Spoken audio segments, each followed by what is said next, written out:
monde connaît le mouvement éducatif de la région, les scouts.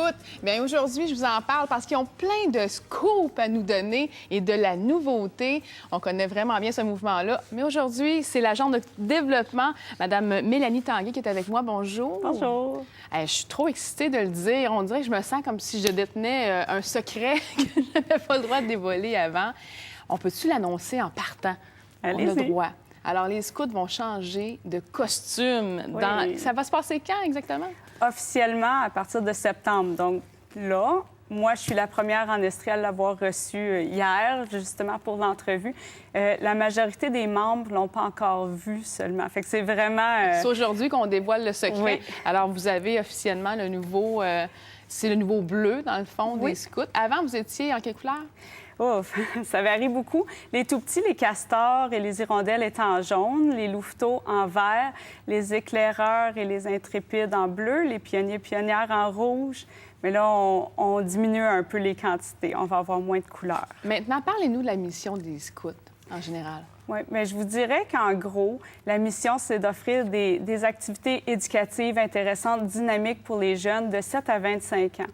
Donc, on veut beaucoup les faire sortir un petit peu de leur zone de confort, découvrir des nouvelles passions, découvrir en particulier la passion pour l'extérieur, les activités extérieures. Le plein air. Oui, le plein air. Beaucoup aussi mettre l'emphase sur la débrouillardise, le travail en équipe, la coopération, les nouvelles connaissances, mais beaucoup axé sur le jeu, l'apprentissage par le jeu et les techniques. Je faisais aujourd'hui un genre de... Je demandais aujourd'hui à la cafétéria les gens qui avaient déjà été dans les scouts, et il y en avait beaucoup. Et tout ce qui ressortait, c'est vraiment le mot débrouillardise. Les garçons, mes collègues de travail disaient, on a vraiment appris à se débrouiller dans les scouts. C'est vraiment un peu, dans le fond, comme vous disiez, on sort les jeunes de leur zone de confort. Nommez-moi les catégories qu'il y a avec les âges.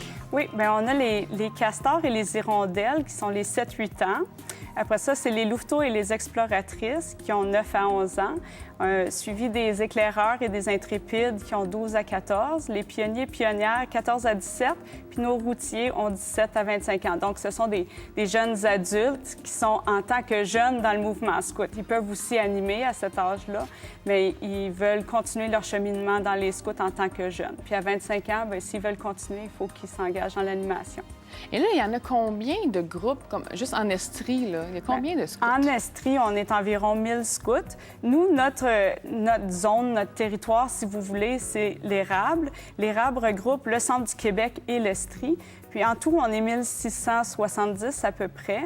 Le nombre de groupes, on est une trentaine de groupes dans le district de l'Érable, dans le fond. Donc, une trentaine de groupes partout, beaucoup concentrés à Sherbrooke, mais ça va aussi loin que Mégantic, Drummondville, Victoriaville. C'est un grand territoire. Et moi qui connais pas ça, là, j'aurais peut-être dû y aller dans les scouts, mais je connais pas ça. Je veux savoir, c'est quoi l'horaire? Qu'est-ce que ça demande comme investissement aux parents et aux enfants?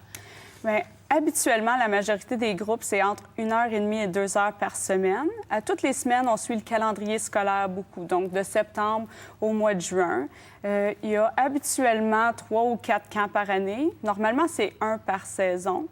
Puis c'est ça, les activités en tant que telles, ça varie tellement, étant donné que le groupe d'âge 7 à 25 ans, c'est un très grand barème, si vous voulez. Les tout-petits vont faire beaucoup d'activités comme des bricolages, des jeux, des chants, beaucoup d'activités pour apprendre des nouvelles connaissances, dans le fond, mais juste en s'amusant.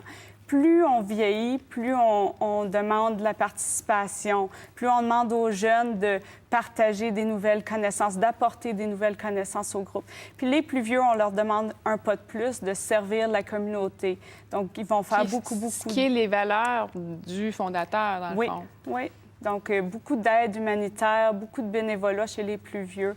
Donc, plus le jeune vieillit, plus on demande son implication. Et là, cette année, autre scoop, vous avez un nouveau calendrier. Oui. Et habituellement, c'est des photos des scouts. Mais là, c'est vraiment un illustrateur, Patrick Doyon, qui a fait ça. Qui est illustrateur québécois. C'est vraiment de toute beauté et ça vaut la peine. Je vais même vous l'ouvrir. Je vais vous montrer. C'est de toute beauté. Regardez ce qui se passe à l'intérieur. On a vraiment des dessins qui représente ce que les scouts font, mais avec de l'art un peu naïf, comme on pourrait dire. Et en terminant, parlez-nous des inscriptions. Est-ce qu'on a encore le temps de s'inscrire? C'est toujours le temps. Il y a certains groupes qui nous ont avisés qui sont déjà pleins, mais la majorité, il y a encore de la place partout en ville. Donc, on a juste à appeler au 563-5822, puis on vous réfère, dans le fond, au groupe scout le plus près de chez vous, puis on vous donne les coordonnées de la personne à contacter. Merveilleux. Merci beaucoup. Et à la maison, surveillez le calendrier parce qu'il sera en vente très prochainement. Le 5 octobre. Voilà. Merci beaucoup d'être venu à l'événement Merci, aujourd'hui. C'est vraiment passionnant tout ça. Merci beaucoup. Merci. Merci tout le monde. Passez une belle journée très chaude, très été aujourd'hui. On se donne rendez-vous demain. Bye bye.